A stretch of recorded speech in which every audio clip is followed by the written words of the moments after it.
اللہ اللہ اللہ اللہ اللہ اللہ اللہ اللہ الحمد للہ رب العالمین والصلاة والسلام علی حبیبہ محمد وآلہ وصحبہ اجمعین. اعوذ باللہ من الشیطان الرجیم. بسم اللہ الرحمن الرحیم.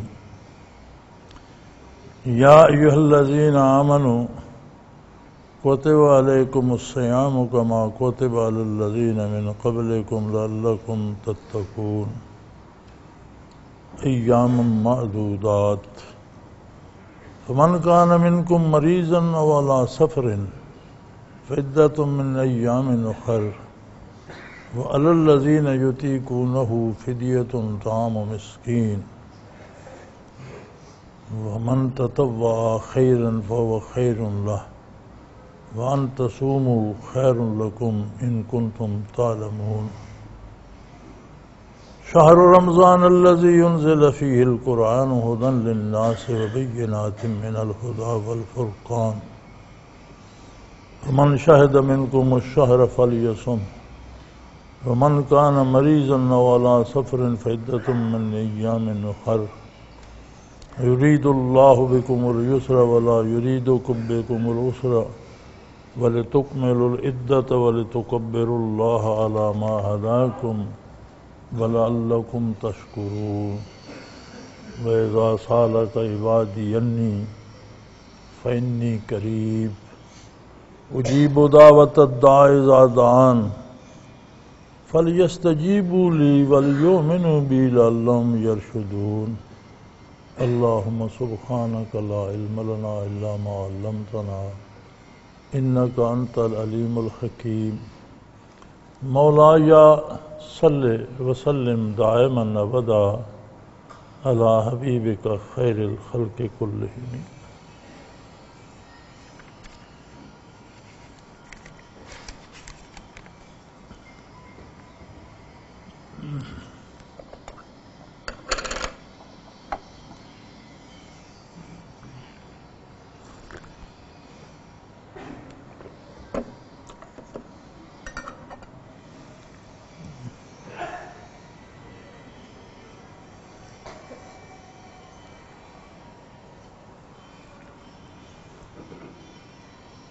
ارشاد باری ہے، اے ایمان والو تم پر روزے فرض کیے گئے.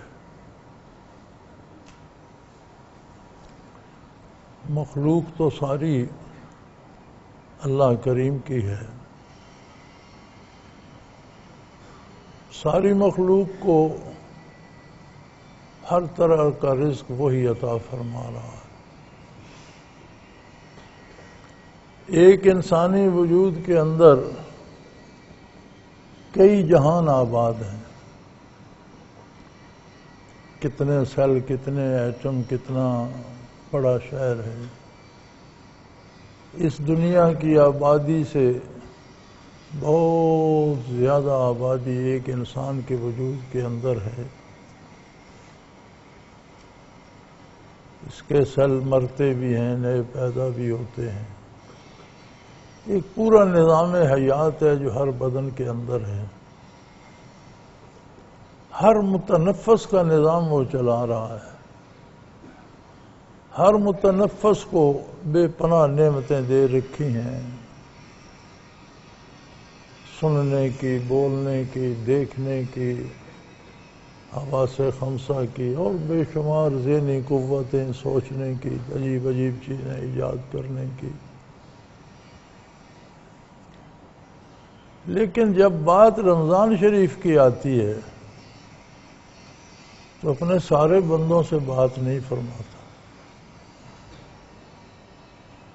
الگ کر لیتے ہیں ان لوگوں کو جو اس کی عظمت پر ایمان لائے.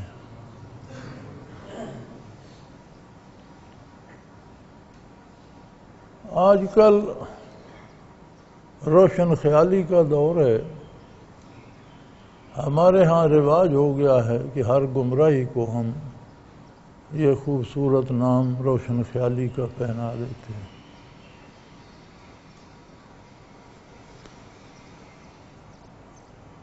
اور بے شمار تعویلیں گھڑی جاتی ہیں.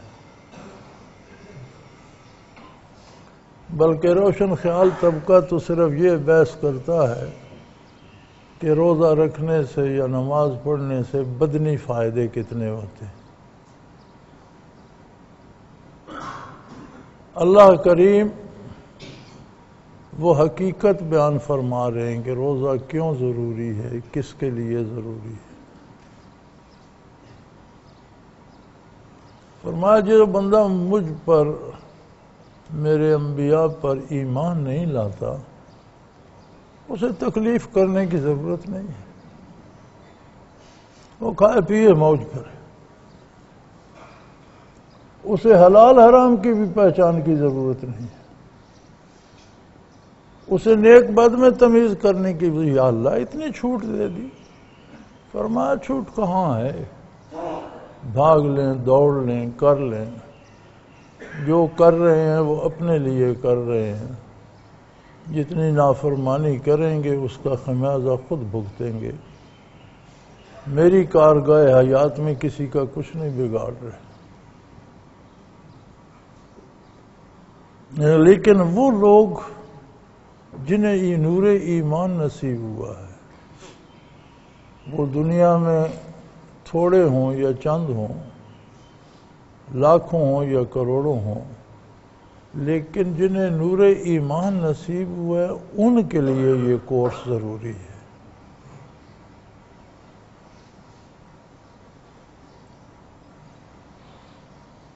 کتب علیکم الصیام، تم پر روزے فرض کر دیے گئے ہیں، لیکن ایمان والوں کو الگ کر لیا ہے.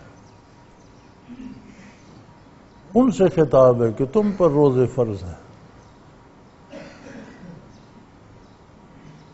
فرمایا یہ کوئی نئی بات نہیں ہے. کما کتب علی الذین من قبلکم، تم سے پہلی امتوں پر بھی روزے فرض رہے. ان کی صورت مختلف ہو سکتی ہے، تعداد مختلف ہو سکتی ہے، اوقات مختلف ہو سکتے ہیں، احکام مختلف ہو سکتے ہیں، لیکن روزہ فرض رہا تمام پہلی امتوں پر.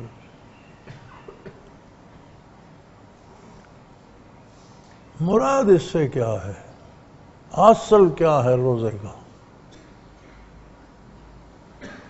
لعلکم تتقون، تاکہ تم متقی بن جاؤ، تقوی حاصل کر لو.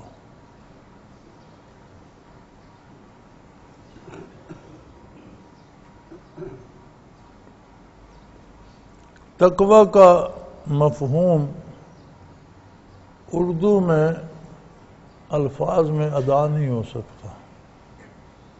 اکثر ڈر لکھ دیتے ہیں. یہاں اس ترجمے میں جو میرے سامنے ہے اس میں پرہیزگار لکھا ہوا ہے تاکہ تم پرہیزگار بن سکو. مختلف الفاظ اس کے لیے استعمال کیے جاتے ہیں، لیکن تقوی ایک قلبی تعلق کا نام ہے.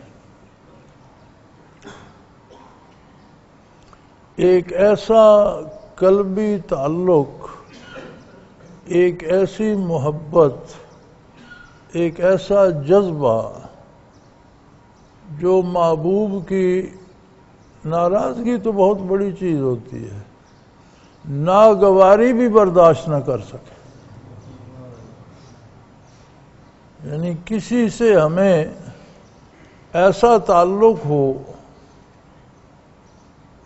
کہ وہ موجود ہو یا نہ ہو، وہ پاس ہو یا نہ ہو، وہ نزدیک ہو یا دور ہو، وہ اس ملک میں ہو یا دنیا کے کسی دوسرے ملک میں ہو، تو ہم بات کرتے ہوئے بھی احتیاط کرتے ہیں کہ کوئی ایسا کلمہ منہ سے نہ نکل جائے جو اسے ناپسند ہو.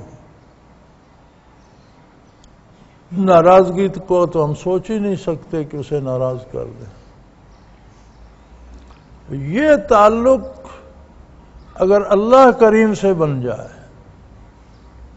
بندے کو بات کرتے ہوئے بھی یہ احساس ہو کہ ایسا لفظ منہ سے نہ نکلے جو اللہ کریم کو پسند نہ ہو، کام کرتے وقت بھی یہ خیال ہو کہ ایسا کام نہ کر جاؤں جو میرے رب کریم کو پسند نہ ہو، تو اس تعلق کو تقویٰ کہتے ہیں۔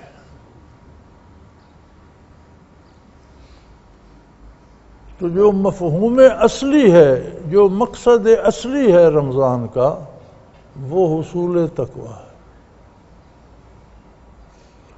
باقی جتنے بدنی فائدے ہوتے ہیں یا صحت کو فائدے ہوتے ہیں یا بے شمار اطباء نے اور میڈیکل کے شعبے کے لوگ بحث کرتے ہیں، وہ سارے ضمنی فوائد ہیں، وہ مقصد نہیں ہے، وہ مفت میں ساتھ حاصل ہو جاتے۔ مقصد حصول تقویٰ ہے۔ یہ جو بدنی فوائد ہیں یہ تو اگر کافر بھی روزہ رکھ لے تو اسے بھی حاصل ہوں گے، کیونکہ یہ تو وہ بھوکا پیاسا رہنے سے یا بدن کے مختلف حرکات میں اسے جو آرام ملتا ہے اس سے ہوتے ہیں، اس کے لیے تو ایمان شرط نہیں ہے۔ ایمان شرط ہے حصول تقویٰ کی، کہ اللہ سے ایسا تعلق ہو جائے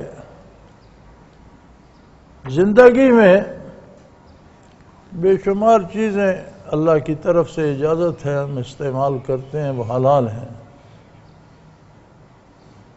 بے شمار چیزیں ہیں جن سے روک دیا گیا ہے وہ حرام کہلاتی۔ تو زندگی میں بندہ اللہ توفیق دے تو کوشش کرتا ہے حرام سے بچنے کی، حلال پر زندگی بسر کرنے کی، لیکن جب رمضان آتا ہے تو اسے قرب الہی ایسے نصیب ہوتا ہے کہ وہ حلال بھی چھوڑ دیتا ہے اور پوچھتا رہتا ہے اللہ کریم سے کہ اب حلال رزق بھی کھا سکتا ہوں یا نہیں۔ یعنی مکمل بے اختیار ہو کر بندہ اپنا سارا اختیار اللہ کریم کو سپرد کر دیتا ہے۔ جب وہ اجازت دیتا ہے سحری کھا لیتا ہے، پھر وہ روک دیتا ہے، مغرب تک رک جاتا ہے، پانی موجود ہے، فریج موجود ہے، فروٹ پڑا ہے، کھانے پڑے ہیں، نہیں کھاتا پیتا، کوئی پاس نہیں ہے، اکیلا کمرے میں ہے، لیکن اللہ تو پاس ہے۔ یہ جو تعلق بن جاتا ہے اللہ کریم سے کہ میرا پروردگار ہر وقت میرے ساتھ ہے، مجھے دیکھ رہا ہے، میری سن رہا ہے، کوئی ایسی حرکت نہ ہو جائے جو اسے پسند نہ ہو، کوئی ایسا جملہ نہ نکل جائے جو اسے ناگوار گزرے، کوئی ایسا خیال، کوئی ایسی سوچ نہ آ جائے جس اللہ کریم کو پسند نہ ہو۔ تو جب احتیاط یہاں تک پہنچتی ہے تو اس تعلق کو تقویٰ کہتے ہیں۔ تو فرمایا پہلی امتوں پر بھی فرض کیے، تم پر بھی فرض ہیں، ان سے مراد حصول تقویٰ ہے، لعلکم تتقون، تاکہ تم تقویٰ حاصل کر سکو۔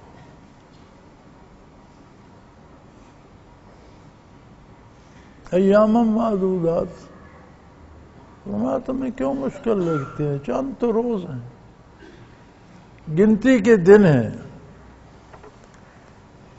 اور گنتی کے دن گزرتے کتنی دیر لگتی ہے؟ سارا سال یہ پابندی نہیں ہوتی، چند روز ہوتی ہے، نہ کھانا نہ پینا، اوصاف ملکوتیت ہیں، یہ فرشتوں کے اوصاف۔ بندے کا ایسا تزکیہ کیا جاتا ہے کہ وہ مخصوص اوقات میں حلال رزق سے بھی پرہیز کرتا ہے، جائز کاموں سے بھی پرہیز کرتا ہے، ہمہ وقت حضور حق میں حاضر رہتا ہے۔ اسی لیے فرمایا نا کہ اگر کوئی جھوٹ بولتا ہے، گالیاں بکتا ہے، فحش کلامی کرتا ہے، یا جھوٹ سنتا ہے یا اس طرح کے کرتا ہے، تو اس کے بھوکا پیاسا رہنے کا کیا فائدہ؟ اسے روزے کی نعمت حاصل نہیں ہوگی سوائے بھوک اور پیاس کی، کیونکہ روزہ ہے کہ وہ اپنا ہر لمحہ حضور حق میں بسر کرے، اللہ کریم کے روبرو بسر کرے۔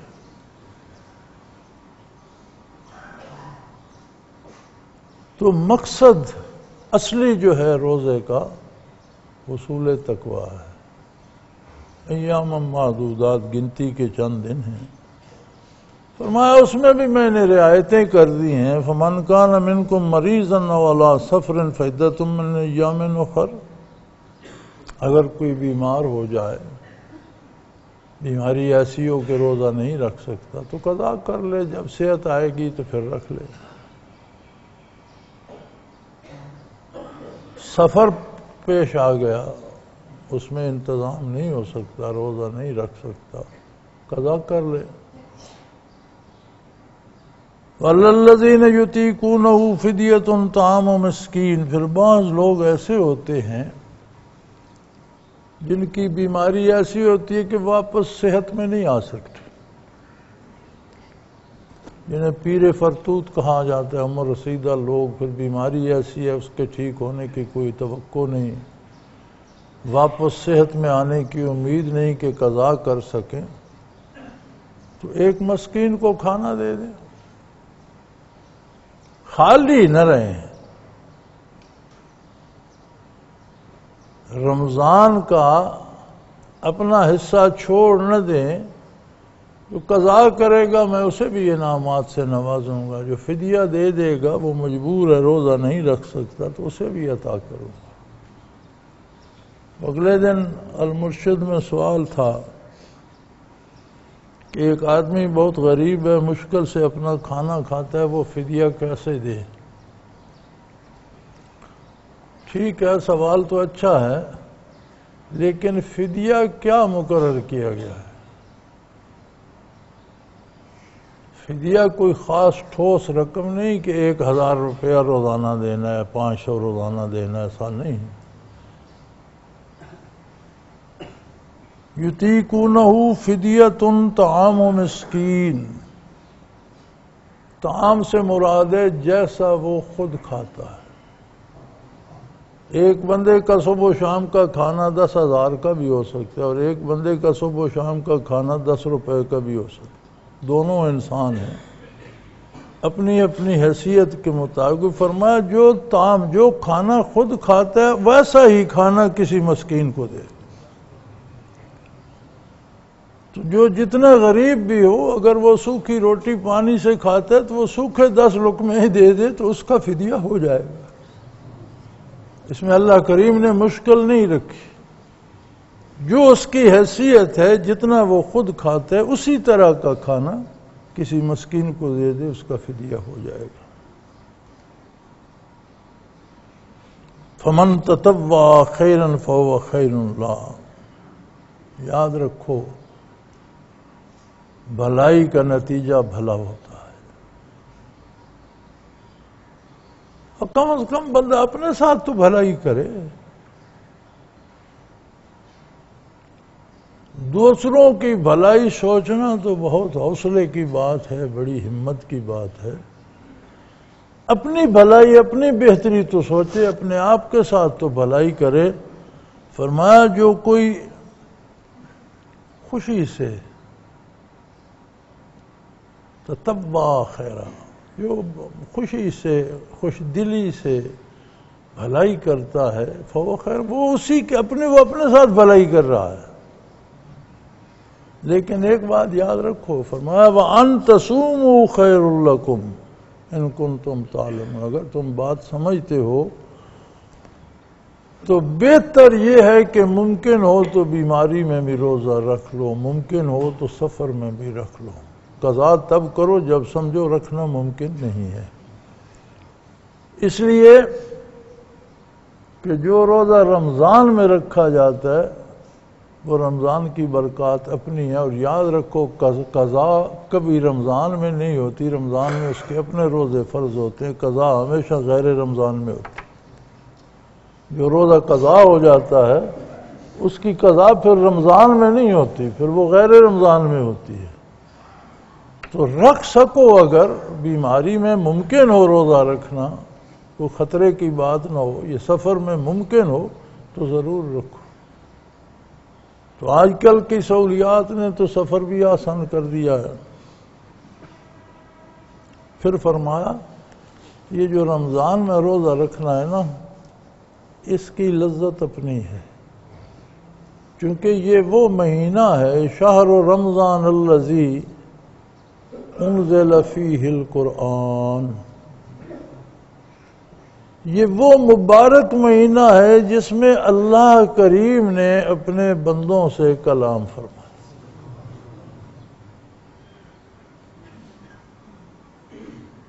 کلام باری کی عظمت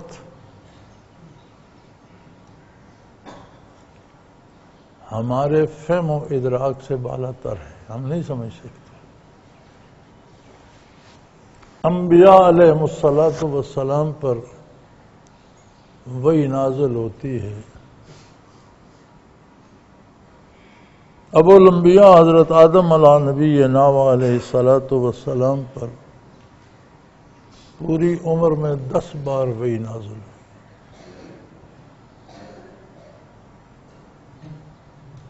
10 دفعہ خطاب الہی سے نوازے گئے۔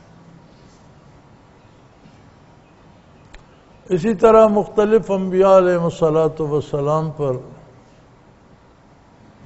نوح علیہ السلام پر غالباً اگر مجھے صحیح یاد ہے تو پوری عمر میں 1400-1450 سال آپ کی عمر ہے، 40 مرتبہ وحی نازل ہوئی۔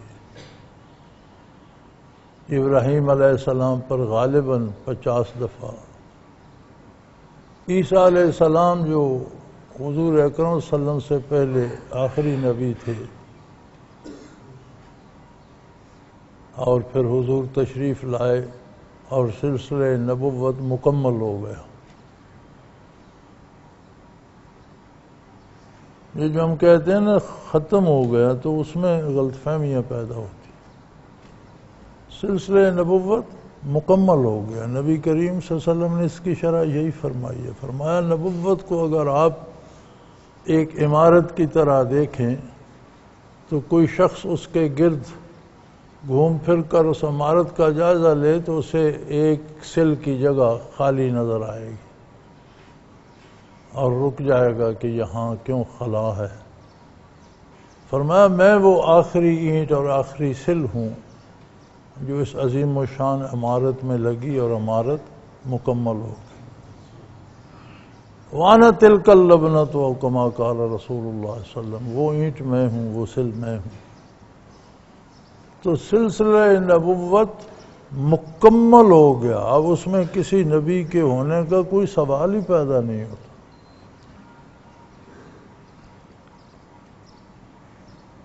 تو 10 دفعہ وحی الہی عیسیٰ علیہ السلام پر آئی۔ نبی کریم صلی اللہ علیہ وآلہ وسلم کی وساطت سے اللہ نے انبیاء پر براہ راست خطاب آتا ہے، ہمیں خطاب الہی سے نوازا گیا بواسطت محمد الرسول اللہ صلی اللہ علیہ وسلم۔ وہی حضور اکرم صلی اللہ علیہ وسلم پر نازل ہوئی، لیکن اس کے مخاطب ہم سب کلمہ گو ہیں، ہر مسلمان اس کا مخاطب ہے۔ اور کتنی دفعہ نازل ہوئی آقا نامدار صلی اللہ علیہ وسلم پر؟ علماء فرماتے ہیں 24,000 دفعہ۔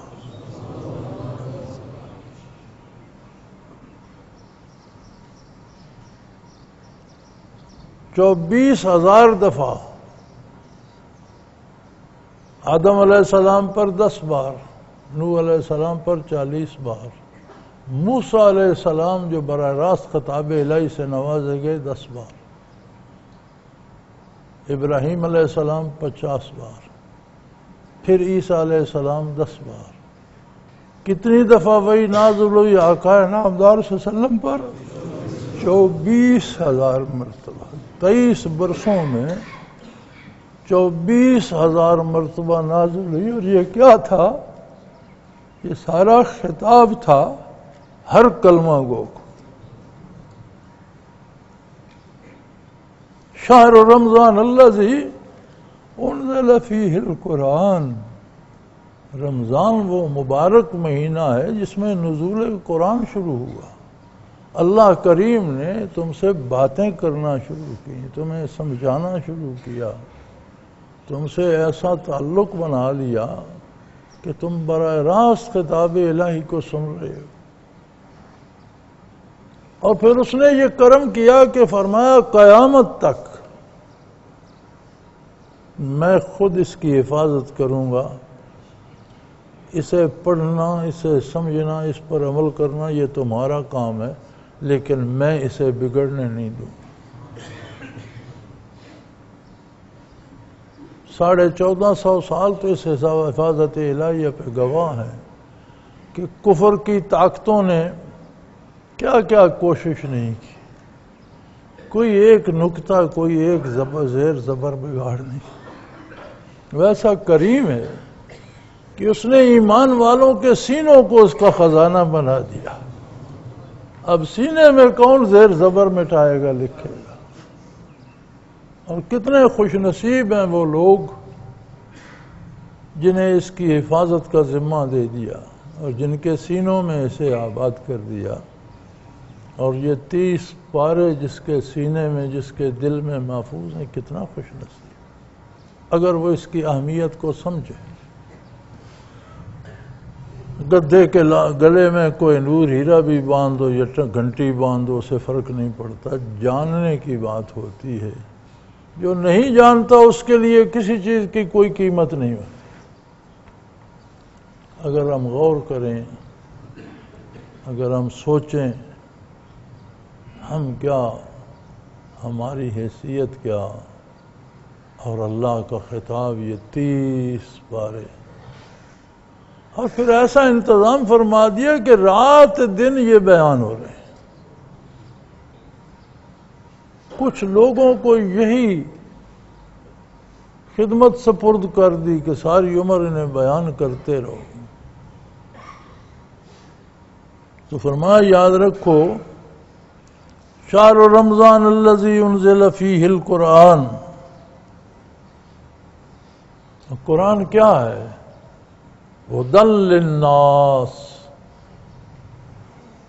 یہاں تو ایمان کی قید کوئی نہیں لگائی. ہدی للمومنین نہیں فرمایا، ہدی للناس. تمام اولاد آدم کے لیے صحیح رہنمائی.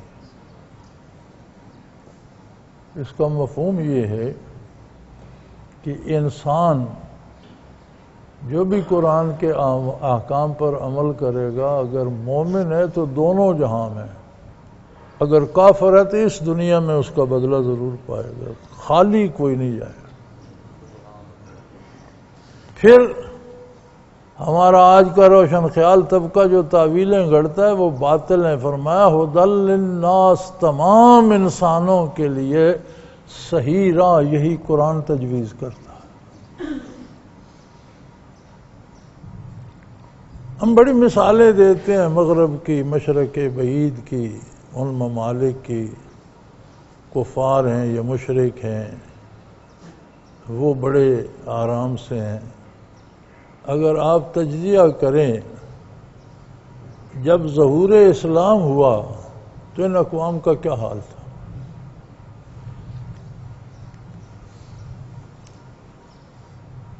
ظہور اسلام کے بہت بعد بھی خلفائے راشدین کا دور گزر گیا اور بعد کے خلفاء آئے. خلیفہ بغداد نے فرانس کے حکمران کو گھڑی بھیجی تھی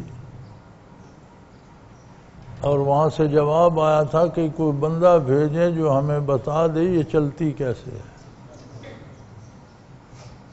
بغداد میں جب پختہ گلیاں ہوتی تھیں تو پیرس کی سڑکوں پہ گھٹنوں کیچڑ ہوتا تھا.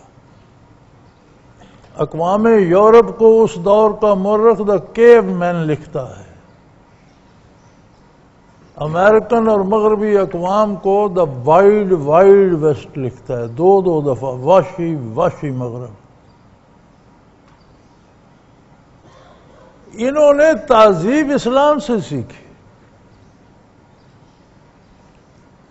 اسلام جب دنیا پہ پھیلا، مخلوق نے قبول کیا، روئے زمین پر امن قائم ہوا، ہر ایک کی عزت، جان، مال، آبرو محفوظ ہوئی، تو ان قوموں نے سوچا کہ کچھ تو ہے جس نے انسانیت کو بدل کے رکھ دیا. تو انہوں نے جو ان کے معاشرے میں اچھائیاں ہیں وہ اسلام سے لی ہیں. اسلام سے پہلے ان کے پاس کب تھیں؟ کیا تاریخ موجود نہیں ہے؟ یاد رکھیں، ٹھنڈا پانی اگر پیاسے کافر کو بھی پلائیں تو اس کی بھی پیاس بجھ جاتی ہے، اسے بھی سکون ہو جاتا ہے. مومن کو بھی دیں اسے بھی. اب اس کا دنیاوی نتیجہ کافر کو بھی ملتا ہے، اخروی انعام صرف مومن کو ملے گا جو پی کر الحمدللہ بھی کہتا ہے. قرآن کے کسی حکم پر مغرب یا مشرق کے بعید بھی عمل کرے گا تو دنیا کا فائدہ اس کو بھی ہوگا.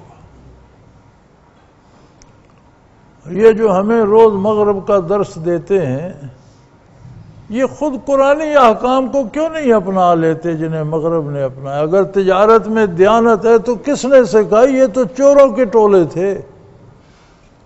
اگر عدالتیں انصاف کرتی ہیں تو کس نے بتایا؟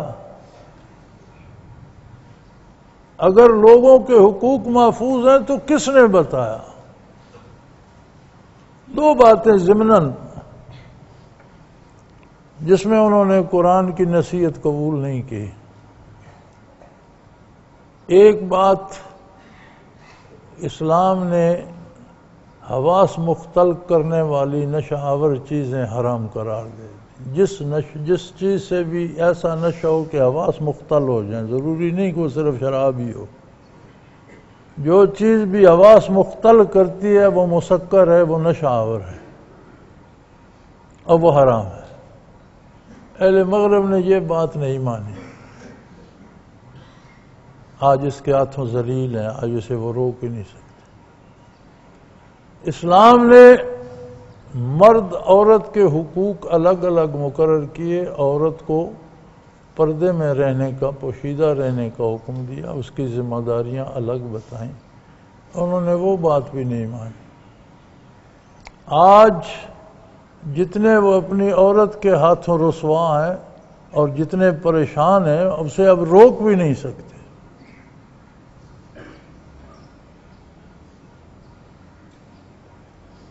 جہاں انہوں نے اسلام کی بات نہیں مانی اور وہ ذلیل ہو رہے ہیں، یہ ہمارا روشن خیال طبقہ ان چیزوں کو اپنانا چاہتا ہے.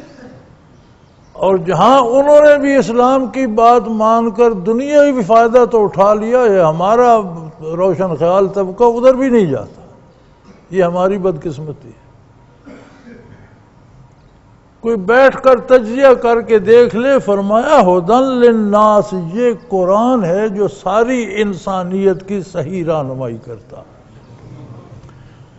اگر کافر بھی اس کی بات مانتا ہے تو چونکہ آخرت پر اس کا اعتماد نہیں، نبی پر اس کا اعتماد نہیں، اللہ پر اس کا یقین نہیں، لیکن دنیا کا فائدہ اسے بھی ہوتا ہے، محروم نہیں رہتا. ہدی للناس، اولاد آدم کو الناس کہتے ہیں. آدم علیہ السلام کی اولاد کو الناس کہتے ہیں، لوگ، انسان. تو فرمایا قرآن اللہ کا کلام اور اتنا قیمتی ہے کہ ہدی للناس ہے. رمضان کی بات آئی تو فرمایا یا ایھا الذین آمنوا کتب علیکم، اے ایمان والو روزے تم پر. یہ قرب الہی کی بات تھی. فرمایا قرب الہی کی بات اور قرب الہی کے مناظر اور اس کی راہیں اور مسافتیں یہ صرف ایمان والوں کے لیے. دنیا و آخرت دونوں باتوں کا جس میں فائدہ ہے اس میں کافر کو بھی شریک کر لیا کہ اگر آخرت کو نہیں مانتا، مخلوق تو میری ہے، دنیا کا فائدہ تو اٹھا لے. بلکہ ایک جگہ ارشاد فرماتا ہے کہ میں نے تو یہ لوگوں پہ احسان کیا ہے کہ سارے لوگ کفر کی طرف مائل نہ ہو جائیں، ان کے لیے یہ دلچسپی نہ بن جائے، ورنہ میں چاہتا تو کافروں کے مکان سونے چاندی کے چھتیں اور سونے چاندی کی سیڑھیاں، اور انہوں نے آخرت چھوڑ دی ہے تو میں دنیا میں تمہیں بہت دیتا، مخلوق تو میری ہے. فرمایا یہ تو میں نے لوگوں پہ احسان کیا ہے کہ کافروں کے گھر سونے چاندی کے نہیں بنا دیے، ورنہ وہ آخرت کو چھوڑے بیٹھے ہیں تو یہ سونا چاندی ان کے کس کام آئے گا، کتنے دن کام آئے گا. کسی کا گھر سونے کا ہو اور اسے بخار ہو جائے تو اتر جائے گا. جواہرات اور سونا چاندی سیڑھیوں پہ لگا ہو اور بیماری آ جائے تو وہ چلی جائے گی، فرمایا دکھ سکھ وہی جھیلیں گے، یہ میں ظاہری نمائش ہے، اس سے کیا ہوگا؟ اور ایسا نظام ہے رب العالمین کا جس کے پاس جتنے وسائل ہوتے ہیں اس کی بیماری ان سے بڑھ کر ہوتی ہے۔ غریب کہتے ہیں میرے وسائل سے زیادہ ہے، لیکن ہر امیر کو اس کے وسائل سے بڑی بیماری لگتی ہے۔ ہر ایک کی احتیاج ظاہر ہو جاتی ہے کہ ہر کوئی محتاج ہے۔ تو فرمایا رمضان تو وہ مہینہ ہے جس میں قرآن کریم کا نزول شروع ہوا، اور ہدی للناس، انسانیت کے لیے ہدایت کا سامان ہے۔ کافر بھی عمل کرے اس کے احکام پر، دنیا اس کی بھی سنور جاتی۔ اگر مومن اس کے احکام پہ عمل کرے تو اس کے دونوں جہاں سنور جاتے ہیں۔ پھر عجیب بات ہے، ہم سدا اوکھے ہیں، سدا پریشان ہیں، جو کوئی بھی آتا ہے ایک نئی بفتق سناتا ہے، ایک نیا دکھ بتاتا ہے۔ کچھ ہمارا ایک اور مسئلہ بھی ہے کہ جو لوگ سکھی ہوتے ہیں وہ بتانے نہیں آتے کہ میں آرام سے ہوں، آتے وہی ہیں صرف جو دکھی ہو۔ تو ہمارے ساتھ یہ مسئلہ بھی ہے کہ ہمارے ساتھ پاس دن بھر جو آتے ہیں وہ سارے دکھ ہی بیان کرتے ہیں، لیکن ہم قرآن کریم کے ہوتے ہوئے اتنے دکھی کیوں ہیں؟ کیا ہمارا کمانے کا طریقہ قرآن کے مطابق ہے؟ کیا ہمارا خرچ کا طریقہ قرآن کے مطابق ہے؟ کیا ہمارے والدین سے تعلقات، اولاد سے تعلقات، ازواج سے تعلقات، برادری سے تعلقات قرآن کے مطابق ہیں؟ کیا ہمارا قوم ملک سے رشتہ قرآن کی ہدایت کے مطابق ہے؟ اگر نہیں ہے تو پھر جب ہر کام یہ ہم الٹا کر رہے ہیں تو پریشانی تو ہوگی۔ ہم عجیب قوم ہیں کہ جن کو اللہ کریم نے، وہ کیا کہا تھا شاعر نے، یا رب تو کریمی و رسول تو کریم، یا رب تو کریمی و رسول تو کریم، صد شکر کے ہستے میانے دو کریم۔ اے اللہ تو بھی کریم ہے، تیرا رسول بھی کریم ہے، تیرا کتنا احسان ہے کہ ہم دو کریموں کے درمیان آ گئے۔ اب اگر اس کے باوجود ہماری زندگی، ہمارے افکار، ہمارا کردار نہ حضور کی بات سن رہا ہے نہ اللہ کی بات سن رہا ہے، تو پھر کیا ہوگا؟ تکلیف نہیں ہوگی تو کیا ہوگا؟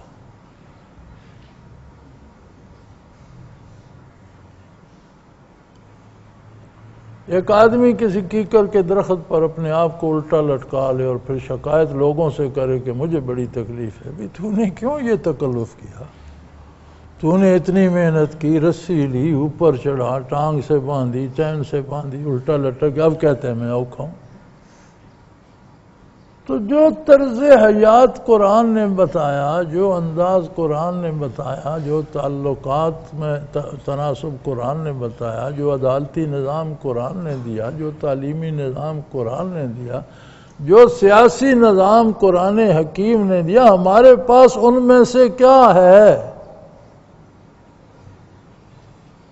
اگر کچھ بھی نہیں ہے تو پھر اوکھے تو ہوں گے۔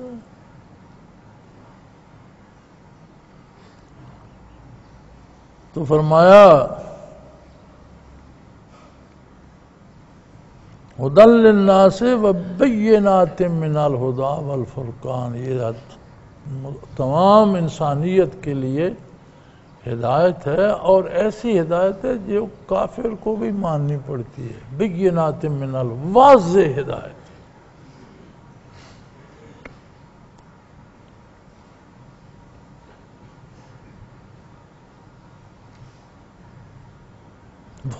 والفرقان، قرآن کے نزول نے نیکی اور بدی میں تفریق کر دی۔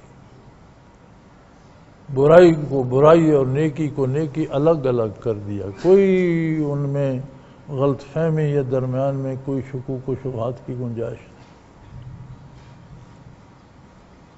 سوان شہد منکم الشہر فلیصم علیہ، سو اگر تمہیں یہ موقع ملے تو پھر روزے رکھو، کوشش کرو، ممکن ہو تو بیماری میں بھی رکھ لو، ممکن ہو تو سفر میں بھی رکھ لو، کہ رمضان کا روزہ رمضان کا روزہ، غیر رمضان میں قضا کرو گے تعمیل ارشاد تو ہو جائے گی، لیکن اس میں رمضان کی برکات تو نہیں ہوگی، وہ غیر رمضان ہوگا۔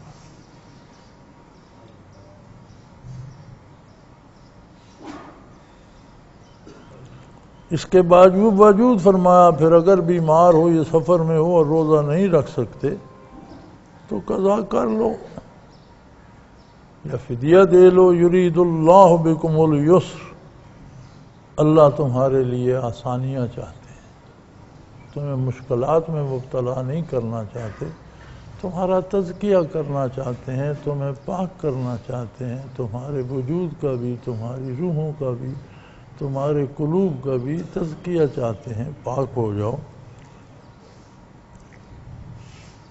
وَلِتُكْمِلُوا الْعِدَّةَ وَلِتُكَبِّرُوا اللَّهَ عَلَى مَا هَدَاكُمْ، اور اگر رمضان پورا کر لو تو پھر اللہ کی بڑائی بیان کرو، یہ کمال تمہارا نہیں، یہ احسان اس کا ہے۔ ہمیں یہ سمجھ لینا چاہیے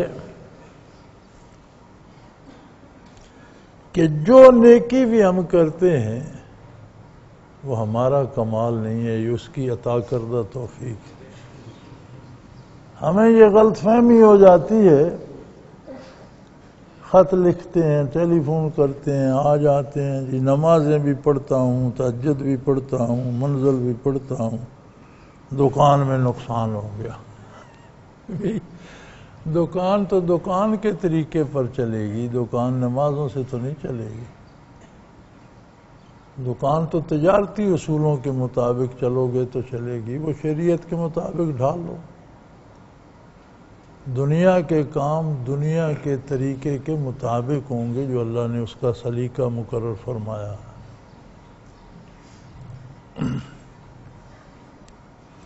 تو اللہ کریم تمہیں مشکل میں نہیں ڈالنا چاہتے، تمہارے لیے آسانیاں چاہتے ہیں، محض تمہارا تزکیہ کر کے، تمہارے قلوب کو روشن کر کے، تمہارے سینوں کو منور کر کے، اس کلام الہی کی برکات کو تمہارے سینوں میں جذب کرنا چاہتے ہیں۔ اور جب یہ مکمل کر سکو تو اللہ کی بڑائی بیان کرو، عید مناؤ، اچھے کپڑے پہنو، خوشبو لگاؤ، 2 رکعت نماز عید ادا کرو، اللہ کا شکر ادا کرو کہ اس نے توفیق دی اور تم نے یہ امتحان پاس کر لیا، اس میں کامیاب ہو گئے۔ علی ما ہداکم، اس بات پر اللہ کا شکر ادا کرو کہ اس نے تمہیں ہدایت نصیب فرمائی، تمہاری رہنمائی فرمائی، تمہیں دامان محمد الرسول اللہ صلی اللہ علیہ وسلم سے وابستہ کر دیا، وَلَعَلَّكُمْ تَشْكُرُونَ، تاکہ تم اس کے شکر گزار بندوں میں شامل ہو جاؤ۔ اگر تم جس طرح روزہ رکھتے ہو اس طرح میری اطاعت کرو، زندگی کے ہر کام میں میرے احکام بجا لاؤ، فرمایا اذا سالک عبادی انی فانی قریب، ہے میرے محبوب، اگر کوئی بندہ تو آپ سے میرے بارے پوچھے تو اسے کہے تیرے سب سے قریب تو اللہ ہے، تیرا اپنا وجود اور تیری اپنی عقل اور تیری اپنی زبان میں شاید کوئی فاصلہ ہو، اس سب سے قریب، رگے جان سے بھی قریب اللہ ہے۔ اور پھر فہمو میری یہ صفت بھی ہے، اجیب دعوت الداعی اذا دعان، جب بھی کوئی میرے لیے دعا، میری بارگاہ میں دعا کرتا ہے مجھ سے، میں اس کی بات مان لیتا ہوں،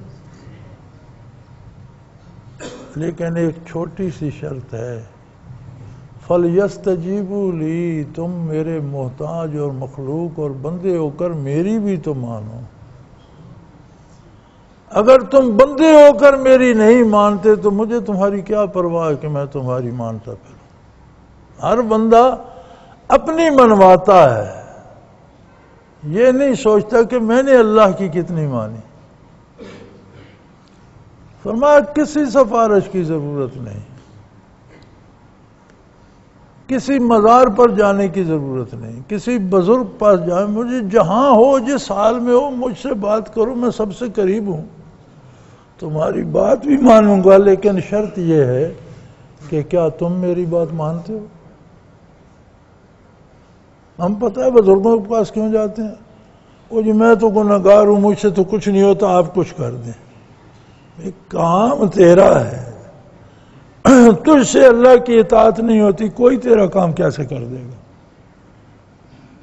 تعلق تیرا ہے، ہر بندے کا ایک ذاتی رشتہ ہے۔ فرمایا فَلْيَسْتَجِيبُوا لِي، میری بات بھی مانو، وَلْيُؤْمِنُوا بِي، کم از کم مجھ پر ایمان تو لاؤ، مجھے اپنا خالق، اپنا مالک، اپنا رازق، اپنا ہر ضرورت پوری کرنے والا مانو تو صحیح۔ لَعَلَّهُمْ يَرْشُدُونَ، تاکہ تم فلاح پا سکو، کامیاب ہو سکو۔ فلاح اور کامیابی ہوتی ہے جو چیز نتیجتاً حاصل ہوتی ہے۔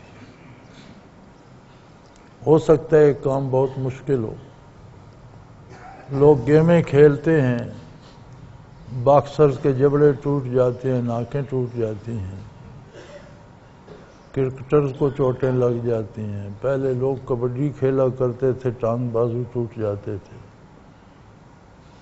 دیکھا یہ نہیں جاتا، دیکھا یہ جاتا ہے کہ نتیجہ کیا ہوا۔ ہو سکتا ہے زندگی میں دکھ سکھ آئے، بیماری آئے، تکلیفیں آئیں، انجام کیا ہوا؟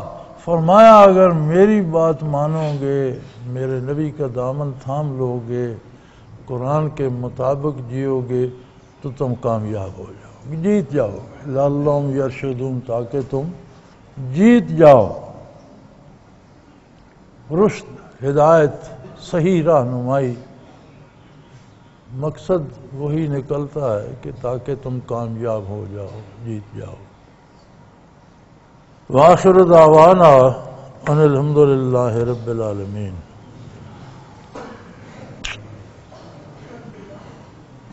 اللہ الحمدللہ رب العالمین، والصلاة والسلام علی حبیبہ محمد۔ اللہم ربنا لا تقتلنا بغضبک ولا تہلکنا بعذابک واعف عنا قبل ذلک۔ اللہم ربنا لا تسلط علینا من لا یرحمنا، انت ولینا فی سفرنا وحضرنا فی مالنا واہلنا، انت ولینا فی الدنیا والآخرہ، توفنا مسلمین والحقنا بالصالحین۔ اللہم انصر الاسلام والمسلمین، اللہم اید الاسلام والمسلمین، اللہم اعز الاسلام والمسلمین، فإنک علی کل شیء قدیر۔ اللہ کریم ہم محتاج ہیں، تو کریم ہے، سب پہ کرم فرما، سب کی مصیبتیں دور فرما، سب کو صحت سلامتی عطا فرما، قرآن کریم کو پڑھنے کی توفیق عطا فرما، سمجھنے کا شعور عطا فرما، توفیق عمل عطا فرما، تو ہر چیز پر قادر ہے۔ وصلی اللہ تعالی علی حبیبہ محمد وآلہ وصحبہ برحمتک یا اللہ اللہ اللہ اللہ اللہ اللہ اللہ اللہ۔ حضرت امیر محمد اکرم آوان مد ذلہ العالی دارالعرفان منارہ ضلع چکوال میں سالہ سال سے قرآن و حدیث کے اوپر خطابات کر رہے ہیں اور سلسلہ نقشبندیہ اویسیہ کے مطابق لوگوں کو ذکر الہی کی تربیت دے رہے ہیں۔ وہ قرآن پاک کی تفسیر ترتیب وار بیان کر رہے ہیں۔ تفسیر قرآن کو وہ موجودہ ملکی اور بین الاقوامی حالات کے مطابق بیان کرتے ہیں۔ موٹر وے سے کلر کہار کے انٹرچینج سے نکلتے ہوئے، کلر کہار کی جھیل سے ہوتے ہوئے، میانی، بوچھال اور نور پور سے گزرتے ہوئے دارالعرفان منارہ پہنچ سکتے ہیں۔ حضرت امیر محمد اکرم آوان نے بچیوں اور بچوں کی دینی اور دنیاوی تعلیم کے لیے سقارہ اکیڈمی کے نام سے ایک درسگاہ بھی قائم کی ہے، جس کا افتتاح ملک پاکستان کے صدر جنرل محمد ضیاء الحق نے اپنے دست مبارک سے کیا تھا۔ وہ تمام احباب جو اسلام کی طلب رکھتے ہیں ان سے گزارش ہے کہ دارالعرفان منارہ ضلع چکوال میں امیر محمد اکرم آوان صاحب کے خطابات سے مستفید ہوں۔ وہ ہر جمعے کو نماز سے پہلے بیان فرماتے ہیں۔ ہر ماہ کی پہلی اتوار کو ماہانہ اجتماع ہوتا ہے جس میں آپ خصوصی خطاب فرماتے ہیں اور پاکستان کے چاروں صوبوں سے احباب اس اجتماع میں شرکت کرتے ہیں۔ اس کے علاوہ یہاں سال میں 2 مرکزی اجتماعات بھی ہوتے ہیں، ایک رمضان المبارک میں اعتکاف کا اجتماع اور دوسرا جولائی اور اگست میں 40 دن کا اجتماع ہوتا ہے جس میں روحانی تربیت کی جاتی ہے۔ اپنا خون سیماب دے کر اتنا ہم کر جائیں گے، نام آقا کا چمن میں پھر رقم کر جائیں گے۔